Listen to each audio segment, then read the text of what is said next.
You're still watching Nigeria Decide, and the two major parties have gone back and forth with accusations and counter-accusation. Well, today, the People's Democratic Party held its 84th National Executive Council meeting in Abuja. And one of the things discussed is the statement of the president. Of course, that was on the issue of ballot box snatching.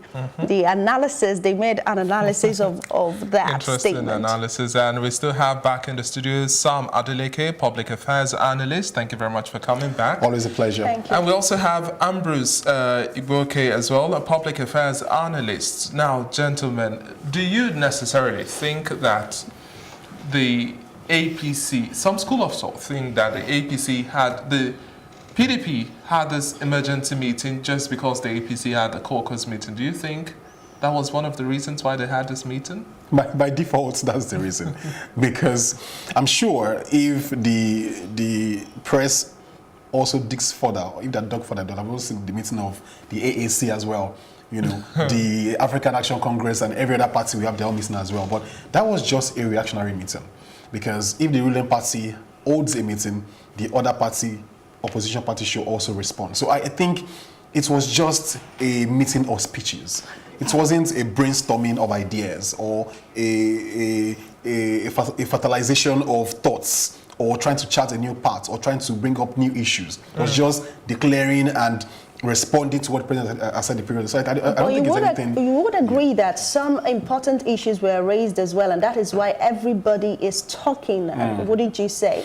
I agree. And I do think that they did their job as opposition to rebuff and to send a rebuttal to the public that, see, do not obey such orders from the president to carry out unlawful perpetration of justice. Ensure that you obey the law. And I think something that even the PDP chairman said is very important and we should look at closely. That's when he said that no one is even talking about the audits of the sensitive materials where they are. That should be the job of the federal government right now, instead of issuing statements and making... Now, quickly, Ambrose, also chip in before we take a look at the meeting as well. Your thoughts, do you think this was an emergency meeting just because the APC had a caucus? Well, I think the political parties have been having meeting off camera. They didn't want the press to hold some, because I remember the PDP man Olopodiyan came up sometime to say that they're not going to obey INEC directive not for campaign not to be lifted over the weekend. So they have been having meetings on their own. But this other meeting will all be also as a response to what the ruling party has said. And I think the PDP learned a lot from the APC in the last dispensation, when the APC was on this, as opposition in 2014, 2015. The PDP learned on that, and they are really riding on that lesson. I think they were good students, and they have learned a lot in actually turning the propaganda machine against the APC. But there are some valid points, as you said, and that means that no matter how lofty the idea may sound, you cannot go outside the precincts of the law to do any action. It has to be within the confines of our laid down laws in the Constitution. Talking about roles reversal, let us take a look at what went on at the PDP emergency meeting today. I was in Abuja. Commanders and officers are not bound to execute orders that are manifestly unlawful. This is the law, this is the tradition in the military. I know of officers that are very, very professional. Some of them are very close friends, and they know what the constitution of the country says. But they know that unlawful orders of the president cannot be obeyed. But a house divided against itself. That you will invite all the political parties and firm of auditors to audit what has been collected, what has been distributed, and see that they are in order. Of course, the PDP reacting to President Buhari's statement. Now, gentlemen, don't you think that the PDP appears so rattled, so startled by that statement? Of course, they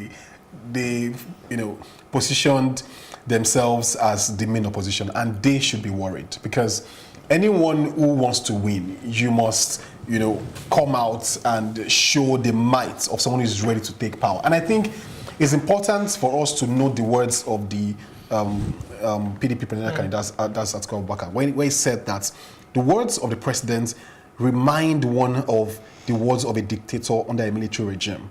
Because you don't use words like "I'm warning," you don't use words like "ruthless," you don't use words like "at the expense of life." You don't use words that inflame and empower people who are ordinarily ruthless on their own. Because the other day we were talking and we said it is just beyond what it is beyond what we can't take that statement on face level. We should look at those who abuse Nigerians' human rights on a daily basis. They are the ones who will abuse this instruction. So I think PDP has every cause to be worried for people not to, especially the security agencies, not to misapply that instruction. Ambrose, I want to ask you this. We know that opposition parties have been, over time, you find that when elections come, opposition parties always feel that the incumbent party will try to turn things around so that it comes back to power. So in this sense that we have the president trying to say that he isn't giving to that, shouldn't the PDP just cut him some slack? Isn't given to what? Isn't given to rigging. He said that. Who is trying to rig? Who has the apparatus of rigging? The executive, the current APC government, as constituted executive, the INEC is reporting to them. The security apparatus is reporting to them. All the military and paramilitary apparatus and even the police is reporting to them. So if we talk of rigging, it is actually government in power that has all the apparatus then why and the platform and the might to rig. Correct. I get to the point. But again, when we talk of rigging, who is rigging out who? So for me, the politicians from all across the divide, the political parties have not really said what they will do for Nigerians. It's all about the same rhetoric from 1999 to date that we have been having 20 years down the line. There's no substance in the electionary campaign. So it's accusation, counter-accusation, and all those kind of things. So the slack that should cut, the politicians should cut Nigeria some slack. They know themselves. Those in the PDP and APC, they're all the same. They're cross-carpet at any frivolous excuse. Or would you say that it's just tension? Was it just tense? Well, the politicians create tension. For the Nigerian, for you and I, we are Nigerian ordinary citizens, we want to go out there and vote for our conscience. But the politicians have this joy in creating tension each time there is an election. So they see election as war. A former president in this country said he doesn't know what people are talking about. The election is war. So when we see those kind of statements, and we see this kind of statements from a sitting president again, it was a sitting president then, a former general too, that said the election was war. Well, and then we are back again, a sitting president, a general is not saying it will do ruthless, you pay at the expense of your life. Instead of calming things down and making things, when he made his earlier speech to say, okay, Nigerians should not be, now, they came to the party caucus meeting, and then there was some incendiary statement, inflation. That's why I said, so when a president who is the leader of the party says this, then will you blame someone like El-Rufai, who is the governor, who is saying it? So that's why. So why are they making these inciting statements? Okay, now moving forward with the conversations that were held at the PDP National Executive Council meeting. One of the issues they touched on was doing an audit of all sensitive and non-sensitive materials, and they were calling on INEC to ensure that all political parties' representatives are present during all of these audits. Now, we also have to remember that by tomorrow and Thursday, INEC is expected to have had receipt and deployment of sensitive materials to local government areas. Do you think INEC will be able to have the incorporation of political parties and their representatives to do this audit and ensure that they can still deploy these materials to local government areas and reach it by Thursday? Well, the completion. The suggestion by the PDP National Chairman is not tenable because the time is short. He's advocating that respected houses, audit houses like PricewaterhouseCoopers and KPMG should audit the electoral materials. The time is short for that, knowing the magnitude of the scale of the project. But what we are now saying that, why can't INEC? INEC is saying, it's insinuated, or the opposition party also insinuated that there was some kind of sabotage on the way. And that is why the materials were not distributed. So I think that should just follow the line of what Jaga did. He decentralized some of these processes, some of these logistics processes. He decentralized, created like 6 zones along the 6 geopolitical zones. Within this time frame, when the materials were happen? So the INEC has offices all over the country. So by the eve of the election, the materials were already moved, very close by. So it's still the same Nigeria. So what were they able to achieve then? They were not achieved now. And then INEC came up with bad weather. I'm thinking it's just being PR stunts telling us it's bad weather. Because I argued, passenger airlines were flying, cargo airlines were flying. There was no bad weather. The NAMA, Nigeria Airspace Management Authority, came out yesterday to say there was no bad weather. So I think the INEC chairman was just trying to be diplomatic. So what we now do is that, what were those incidences that made sure that this is where, because from what he was saying, it looked like a pained man, because Sam, they said the logistics were, as of Friday, he was still saying it confidently that as of Friday morning, now we have everything ready. At what point did it go awry? So at that point is, what if you feel there was a sabotage or there was something happening, how have you been able to address it? And I'm worried about the recall of sensitive materials and the deployment within 4 days. That I hope doesn't cause more confusion. That's between tomorrow and on Thursday. But now the PDP also said during the meeting that APC has hired many operatives and taken them to China to be trained. And they've been trained and they are back now equipped with devices meant to slow or fast track how the card readers work. And still using the instance that the PDP presidential candidate says, it says, if you're in the south, southeast, and the north central, you are likely to get the card readers slowed down by the APC operatives. They've seen the machines and interviewed as well some of those who've gone for some of those trainings. But if you are from the north and northeast and south, the southwest, the tendency that the card readers will be fast-tracked is higher because they want their supporters to vote. And the machine, he says the machine looks like a phone. What do you make of this? Oh, come on now. This is now becoming propaganda has its limits now. A theater of the absurd. I do think that PDP should calm down. It's becoming very ridiculous right now. What was that? Like, are you kidding me right now? I do think that, be that as it may, we should not underestimate the power of propaganda, and also the fact that there is always fire beneath the smoke. You can't just ignore some of these things. It is possible. These things do happen. It might not be to that magnitude or that extent of going to China to bring things back, because these things they're not pins. They're actually materials. They are big, materials. So I do think that INEC should go the extra mile to also do PR stunts, in quotes, make statements, bring the political parties and have a demonstration of how these things will work and the fact that they are not slow. Because if you allow someone who has a higher PR machine to win the sympathy of the voters, then you might be brewing something which might not be containable. You're talking as if you haven't observed INEC so far. Do you think that INEC is giving to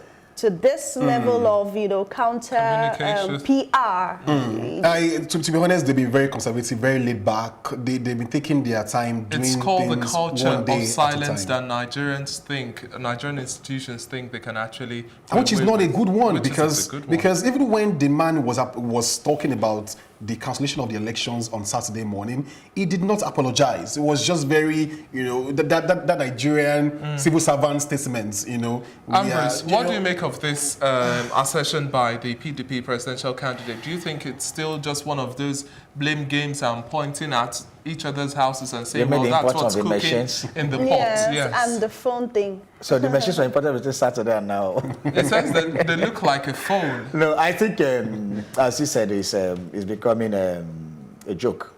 I remember some 2 weeks back, APC was accusing the PDP of hiring Russian hackers. I said maybe they went to Donald Trump. And the APC actually even says, well, the PDP was informed by INEC about the postponement. Exactly. As well. That, so all those things are just, they're trying to gain the sympathy of the voters. Right. And trying to get the sympathy of the voters, as I said, they're not telling us anything solid. They're not telling us anything that will do for us, both parties. So we are back to where we were. And where are we? They're taking us for a ride, as usual. The politicians, both the APC, PDP, they're taking us for a ride, as usual. Now, the major concern is how this affects supporters of the PDP and the APC. Because if all of this continues, this back and forth, all of these statements being made and counter statements, how will it affect the supporter who ordinarily feels, oh, these people are enemies, our opponents? What's the effect of this kind of situation? This kind of statements is just like lighting up a bushfire, and the way it catches fire, a forest. I think it's important that we keep pushing the narrative for these parties and the key leaders to temper and to keep their emotions under check. Because their supporters will run with whatever they say. Because just like we're talking behind the scene, many people just take up these cliches and run with it and give it deeper meanings than what it is actually. So I do think that the leader should be responsible with that statement, because whatever they say is taken as law and is taken as the gospel truth by their followers. Ambrose, so, now, yeah. we see the APC and the PDP. Yes, we know those are the frontliners in this election, but at the end of the day, it almost seems like the rest of the political parties who are supposed to also be contesting various seats are just silent. There's no news. There's nothing interesting coming from their quarters. Do you think that with all of this playing out, we will still see a strong representation or impact from their own fronts? Because nothing, if you're in the news, then there's likely that you're the most important, but so far, the rest of them are just... Well, just like what is behind the happening in the scene. United States of America, there are other political parties, but only have Republicans and Democrats. So when you come to some, like Igbo culture, when the small masquerades finish dancing, the big masquerades will come and dance. And this is the big masquerades that you now start talking about. So in every electioneering period, there's always the pretenders and the contenders. So the pretenders have had their way, and they have demonstrated and left. Now, the contenders that are here now. So anybody we're still hearing about, and for crying out loud, from now, there are like just 4 of them, or 5, basically. I mean, adding to Buhari and out of 73 out of 73, only like 5 of them we are hearing about them: the Buhari, the Atiku, the Moalo, the Oshowore, and then maybe the Rotoye to add to the list. So the rest have gone; they have gone to sleep. So what we are not saying that again about INEC has not done enough in voter education. I've scored them very low, very poor. They have been very quiet. They are not even telling the people what to do. They are not doing voter. So the director of voter education in INEC has been proven inefficient. It is inefficient because releasing the INEC of releasing just it is even the PRO paper. department that releases statements. Come on. What is the voter education of INEC doing? He has not collaborated with other CSOs to make sure that this thing goes up there. We don't even see. He has not engaged media houses. How many times have you run something on voter education except the one you created? Now, don't Those are the work of the INEC don't voter forget that education the department. INEC chairman did state during his statement in Abuja on Saturday, when he gave us what I would call a state of INEC address, he did say that after this election is done, that there will be a conversation on the structure of INEC. We'll look at it again and see what should change.